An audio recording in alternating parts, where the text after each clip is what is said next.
رمضان کو منانے کا طریقہ عموماً مندرجہ ذیل ہے۔ روزہ سوم رمضان میں مسلمان روزہ رکھتے ہیں جو سورج نکلنے سے غروب تک ہوتا ہے۔ اس میں کھانے پینے، سگریٹ اور شادی سے متعلقہ اعمال پر پابندی ہوتی ہے۔ روزہ صرف جسمانی ضروریات سے محروم ہونے کا نہیں بلکہ منفی رفتاریں جیسے گپ شپ، جھوٹ اور جھگڑالو محاوروں سے بچنے کا بھی حصہ ہوتا ہے۔ 2. نماز مسلمان رمضان میں نمازوں کی تعداد میں اضافہ کرتے ہیں، خاص طور پر رات کے اوقات میں تراویح کی نمازیں۔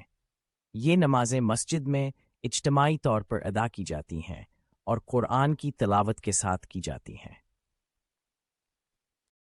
قرآن کی تلاوت رمضان کو قرآن کی تعلیمات کا آغاز ہونے کا مہینہ سمجھا جاتا ہے، لہذا مسلمان رمضان کے دوران قرآن کی تلاوت پر خصوصی توجہ دیتے ہیں۔ بہت سے لوگ رمضان کے دوران قرآن کو کم از کم ایک بار مکمل کرنے کی کوشش کرتے ہیں۔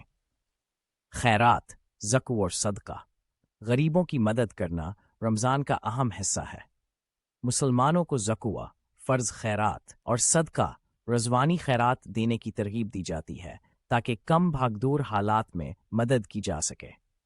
یہ کھانا، کپڑا یا مالی معاونت فراہم کرنے شامل ہو سکتی ہے۔ 5. کمیونٹی اور خاندانی تعلقات کی بڑھتی ہوئی اہمیت رمضان خاندان اور دوستوں کے ساتھ تعلقات مضبوط کرنے کا وقت ہے۔ مسلمان غروب ہونے کے بعد افطار کے وقت ساتھ میں کھانا کھاتے ہیں جو افطار کہلاتا ہے اور اپنے پیاروں کے ساتھ طعام شیئر کرتے ہیں۔ علاوہ ازیں مسجد اور کمیونٹی سینٹر آمنے سامنے افطار کے موقعات کا انتظام کرتے ہیں، لوگوں کو رمضان کے روحانی ماحول میں مشترکہ کرتے ہیں۔ 6. خود کو اندر سے دیکھ بھال اور روحانی ترقی رمضان خود پر نظر ثانی، گزشتہ گناہوں کے لیے معافی طلب کرنے اور خود کو بہتر بنانے کے اقرارات کے لیے ایک مواقع ہے۔ بہت سے لوگ اضافی وقت نماز، میڈیٹیشن اور محبت کے عملوں میں مشغول ہوتے ہیں تاکہ ان کا روحانی تعلق مضبوط ہو۔ 7. لیلۃ القدر شب قدر مسلمان لیلۃ القدر کو، جو رمضان کے آخری 10 دنوں میں سے کسی ایک راتوں میں سے ہے، رمضان کی راتوں میں سب سے مقدس رات سمجھتے ہیں۔